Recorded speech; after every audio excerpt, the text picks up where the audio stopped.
Hi, I'm Max Keiser, and this is the Keiser Report. You know, Paul Watson, skipper of the Sea Shepherd, he's been battling the Japanese whalers for years, and he's winning. Japanese whaling industry had to pull back from their illegal slaughter of whales. Paul Watson describes the economics of the whalers as the economics of extinction. They put the tuna that they catch in that industry, in the tuna industry, and they put it in freezers, and they wait for the species to become extinct, and then the price goes higher. Same thing for whales. Now this theory of the economics of extinction, we see it being played out in the nuclear energy and the population of Japan itself. Are the remaining Japanese population going to skyrocket in value because of this theory that the worse you screw up an economy, the higher prices go? Let's bring in Stacy Herbert.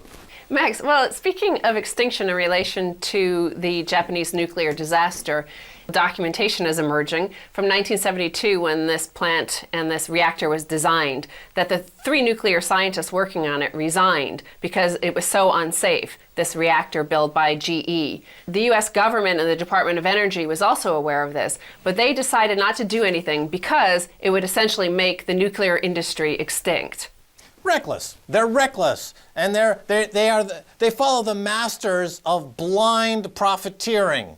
And human life is worth nothing. This is coming back to haunt Japan. This theory that you can cause extinction and increase price rises artificially. Tell us more. This is a theory, this is a theme that this globe we live in must come to terms with, because it's being played out in economies all over the world, in the US, in the UK, in Japan, all over the industrialized nations. The more that they kill and slaughter, the higher the prices go, making a few people rich.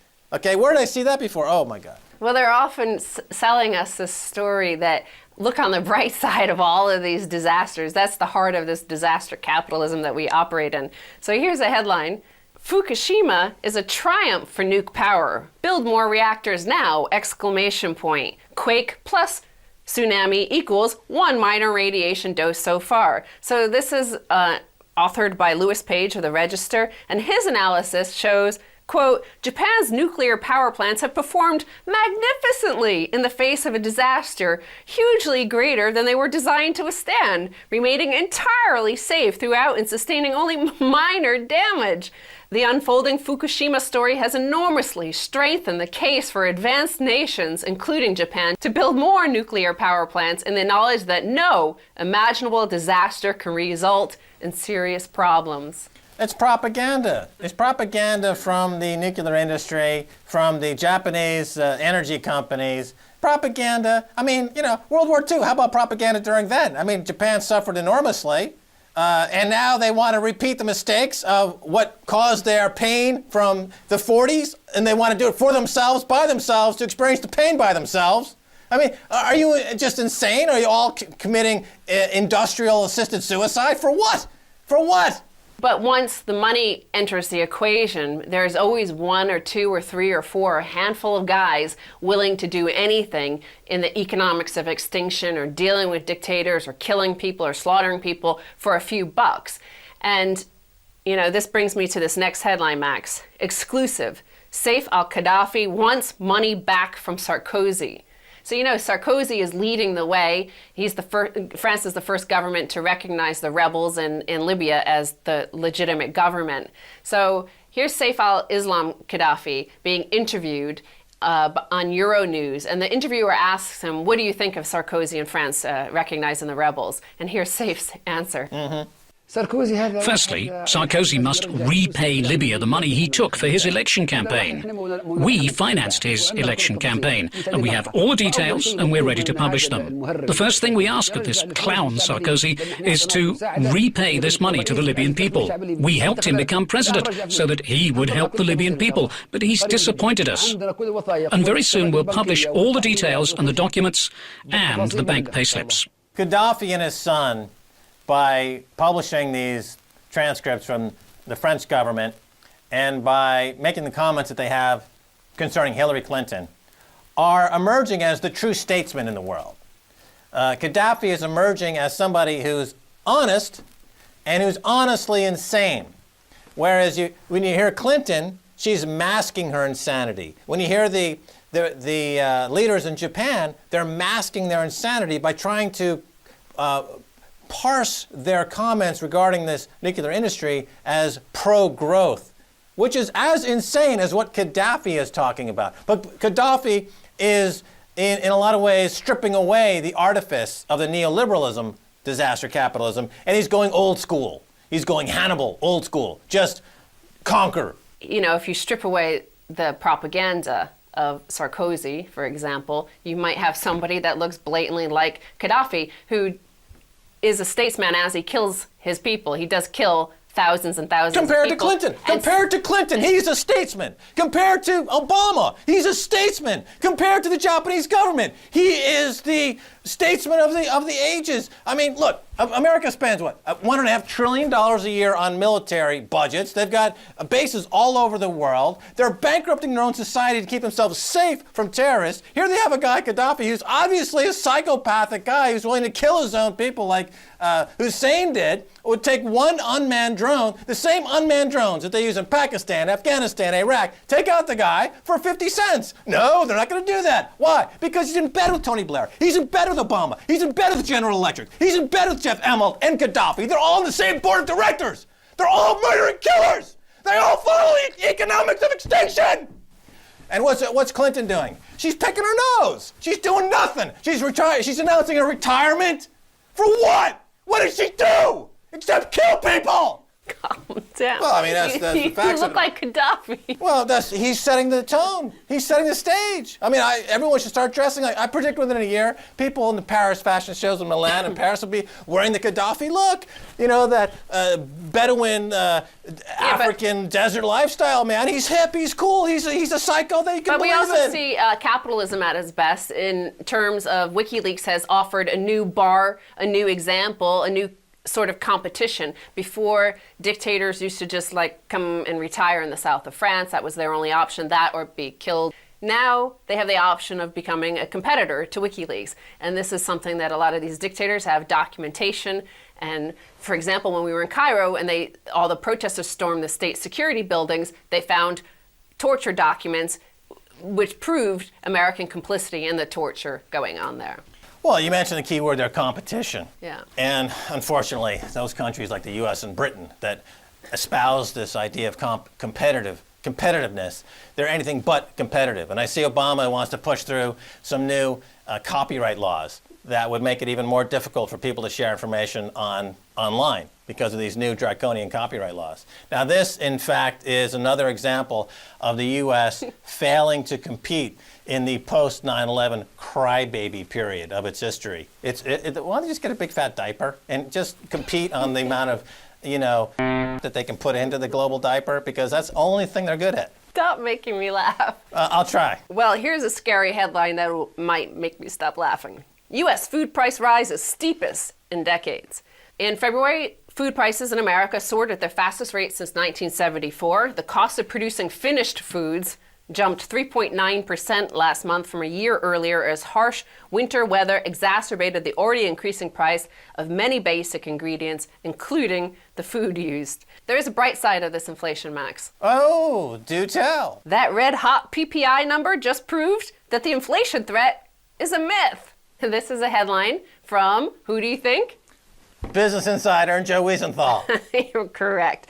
So he's saying the Producers Price Index that we just talked about with food price inputs and energy price inputs are increasing the cost to producers to manufacture things like food. The fear, though, has been that food and energy inflation might somehow affect core inflation. Well, that hasn't happened. In fact, that's cooling a little bit from January when core was at 0.5%. Now it's only 0.2%.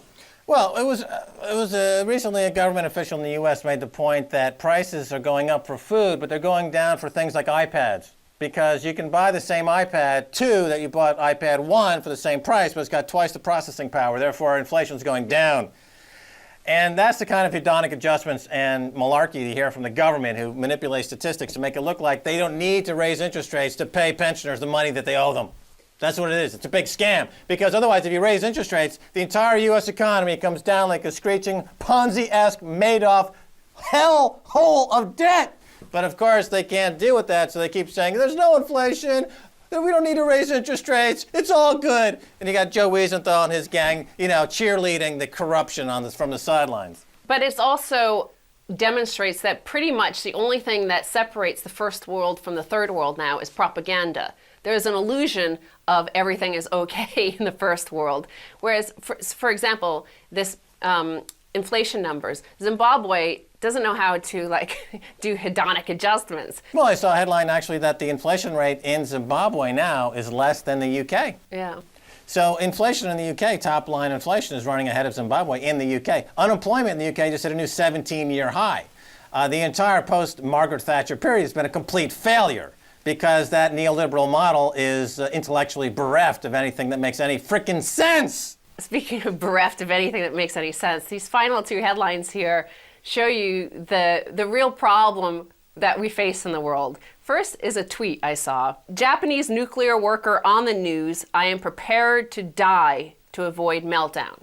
So you have 50 workers in the nuclear power plant in Fukushima who are there with high radiation levels willing to die to save the rest of the world, or at least their country, which is the exact opposite of what bankers did when faced with our financial meltdown. They did everything to throw all of the toxic waste, all of the risk, all of the danger to their population and save themselves only. Yeah, that's an excellent point. I mean, can you imagine Hank Paulson going before Congress and saying, we destroyed the banking system, I'm going to fall on my sword. I'm going to take myself out Japanese style to prove that I am not a schmuck. But no, he got the rest of the government to bail out his banking buddies at Goldman Sachs and JP Morgan. Contrast that with this fella who's like, I'm going to die for my country by helping to restore this problem down there at the nuke plant. And in fact, we'll prove it further in this headline. Foreign bankers flee Tokyo as nuclear crisis deepens. Apparently, private jet operators are saying they could charge anything they want because these guys are showing up and are willing to pay whatever it takes to get out of the country. Yeah, they're using their bailout money gifted to them from the corrupt banks to pay $500,000 or $1 million a flight to get out of the problem that they created. Thanks, you courageous bankers. But this is also that Mad Max world we see, is that here's the good guy. He dies in the nuclear meltdown. He sacrifices himself. And all of these schmucks and hardcore criminals are the ones that flee on the private jets and leave the carcass of their economies that they created behind. Well, it's not all bad news, actually, Stacy Herbert. I understand that during this crisis, Barack Obama was actually able to get his handicap down.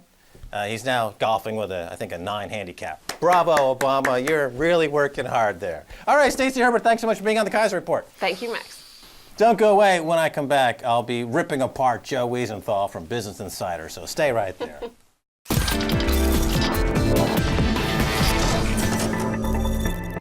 Welcome back to the Keiser Report. You know, nobody goes to Drudge Report or Huffington Post anymore. They go to BusinessInsider.com. Why? This man, Joe Wiesenthal, the seer, the oracle, the knower of all. Joe, welcome back to the Keiser Report. Thanks for having me. It's been a long time. All right, Joe, let's hop into it here. You are a legendary paper bug. I love paper. I love printed currency. I love central banks. I think the way to prosperity is to just print more and more. That's right. But somehow you managed to see the silver lining in just about every mushroom cloud out there. So you're conflicted within your soul, Joe. You need to seek an exorcist and have that devil of paper bugdom removed. But anyway, Joe Wiesenthal, nuclear disaster in Japan, revolutions in the Middle East, North Africa, chaos reigns. And yet, Joe Wiesenthal, you're still a paper bug. You still kind of see things as... What happened?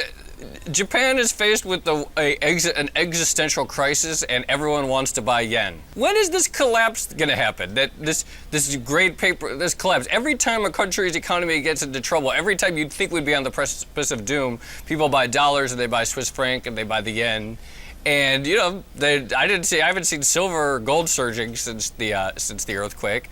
You know, when the going gets tough, the tough go for paper. Right. The gold and silver are consolidating their momentous gains against the dollar and every other fiat worthless piece of garbage out there as the world begins to realize that they can't just print their way out of problems. Let me just cut into something here I just thought of at the top of the show. I'm Sure. very curious your thoughts on this company out of Chicago, Groupon. Last year, they raised money at $1 billion valuation. I saw a headline on BusinessInsider.com today that they are talking to Goldman and JP Morgan about an IPO this year at a $25 billion valuation. I don't think a lot of people around the world, the company's only 2 years old. They're probably not unfamiliar with the story. Can you give people an idea what this company is all about, how the valuation jumped so high so quick? It's an incredible story. It's the fastest growing billion-dollar company of all time. The basic idea is, they send out one email a day to its users offering a great daily deal in their town, or theoretically great. So, half off pizza or half off drinks, or they've had some really hysterical ones like half off breast reduction surgery, stuff like that. And people have gone crazy for it. It works, and they hire great writers. And it's become a big sensation all around the country. It's a great business. Is $25 billion seems like a lot of money? Yeah, absolutely. Is it a sign that we're in a new bubble? It very well could be. But the business is real. Okay, so this is part of a whole wave of social networking and Web 2.0 IPOs possibly coming this year. You've got LinkedIn.com, Twitter.com, Groupon.com. This is really the second coming of the internet and all the, we saw back in the 90s, late 90s, a huge increase in IPOs. Of course, Henry Blodgett over there at Business Insider, well known for his coverage of the space at that time. And so for you guys and Henry, this must be like, manna from heaven, because this really falls into your area, I would guess, from the top level anyway, of expertise. And the people are asking this question, Joe Wiesenthal, is it similar to the late 90s in terms of being a bubble, or have we learned our lessons and this is different? I think, like anything, there are similarities and differences. One, I think that the companies coming public now or that are about to are real businesses. Groupon is a real business. Facebook is a real business. LinkedIn's a business. And look, you don't see this talk yet about Twitter IPOing, and it's not yet a real business in a lot of people's eyes. So there is some discretion even among hot companies. Another difference is that it hasn't been about mom and pop speculatively putting their 401k into these stocks. It's more serious private investors who make mistakes, obviously, and are prone to manias too. But it isn't this public phenomenon of everyone investing in it. So, yeah, some of these valuations do seem really high, but at the same time, just I believe this is more based on actual fundamentals in business. I want to talk about something that happened just in the last 3 weeks.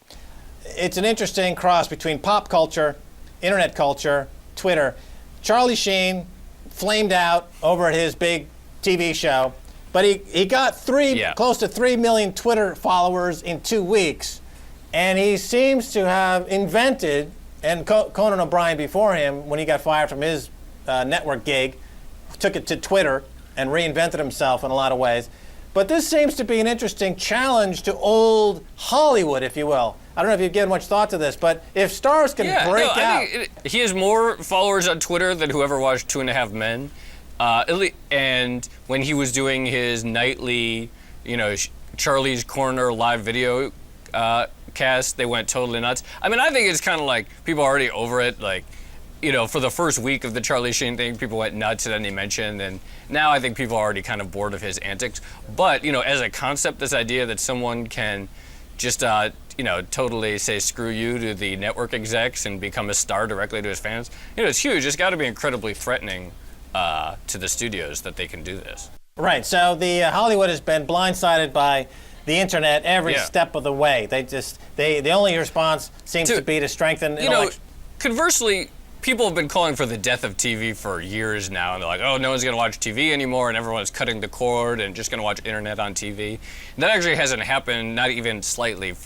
People still, at least in America, are still addicted to their TVs and watch it some ridiculously number of hours per day, and so it hasn't happened yet. People have been calling for the death of TV for a while. It's going to be a little while still. Right, but a company like Netflix, another internet wonderkind, is now commissioning original TV content directly. So they're bypassing the agencies, bypassing the studios. At first I was kind of skeptical because a lot of these, like, oh, we're going to do our own content things sound a little weird. But someone pointed out to me, it's like HBO does its own content. They started off as a distribution platform for movies and TV shows.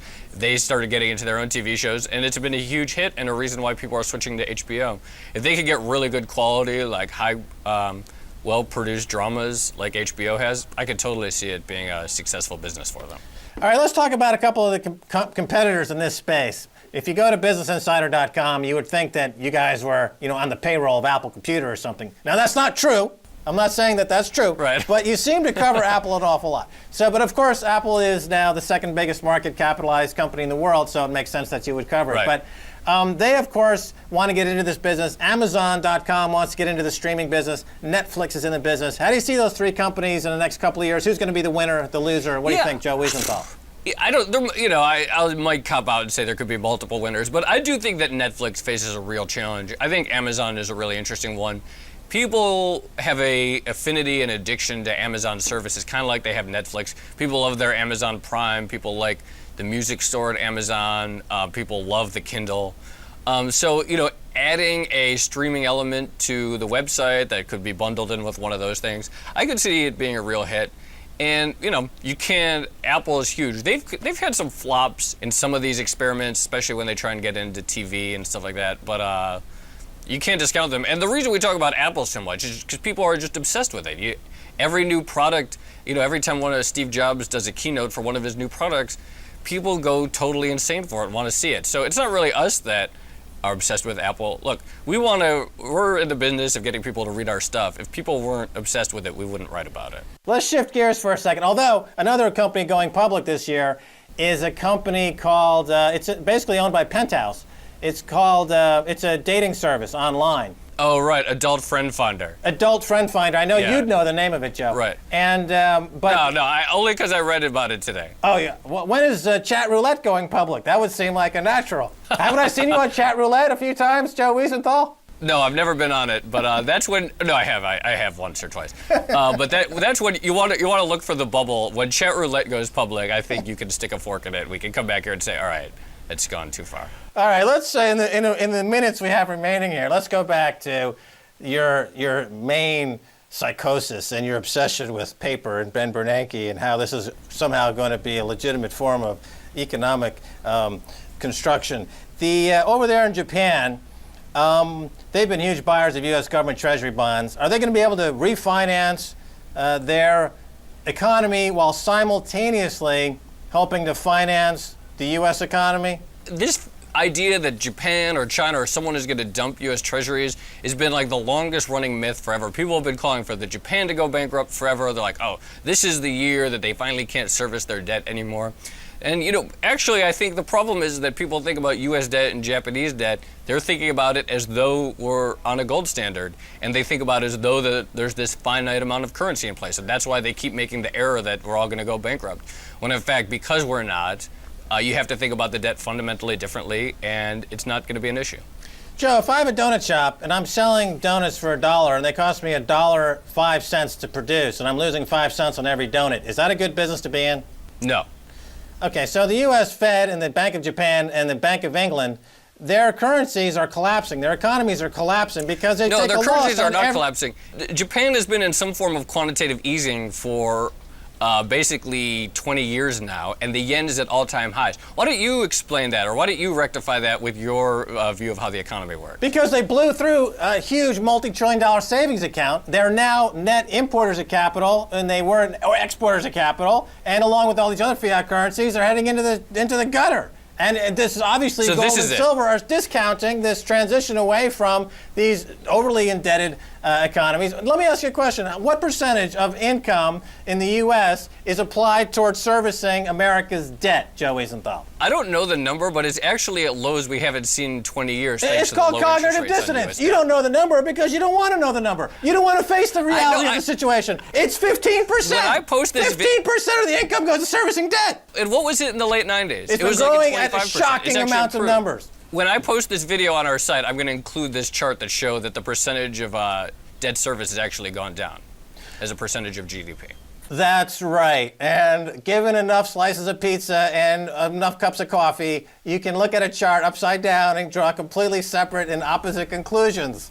I'm just gonna put the chart up and I'll let it speak for itself. It'll be the chart of the day, no doubt, on Business Insider. It will be the chart of the day, and that'll give me an excuse to run this video too. I notice also you have the chart of the day that didn't make it to being chart of the day. These are the also ran charts of the day. I thought I would experiment with that. Actually, people didn't end up caring about that. I thought people would be excited to know what my other thinking was as I was doing the site, but it turns out people didn't care, so I haven't brought that one back. Well, I noticed on Alexa that traffic over there at Business Insider is zooming higher, and I'm sure you all are looking forward to your own little event, as they say, at some point if this market continues to be hot. But in the meantime, Joe, when we IPO, maybe then you will come back here and talk internet bubble. No doubt. All right, well, until then, maybe we'll come out again soon to further delve into the misperceptions one has concerning Anytime. the paper versus metals. And thanks again for being on the Keiser Report. Thanks for having me. All right, and that's going to do it for this edition of the Keiser Report with me, Max Keiser, and Stacy Herbert. And I want to thank my guest, Joe Wiesenthal of BusinessInsider.com. If you want to send me an email, please do so at KeiserReport@rttv.ru. Until next time, this is Max Keiser saying bye, y'all.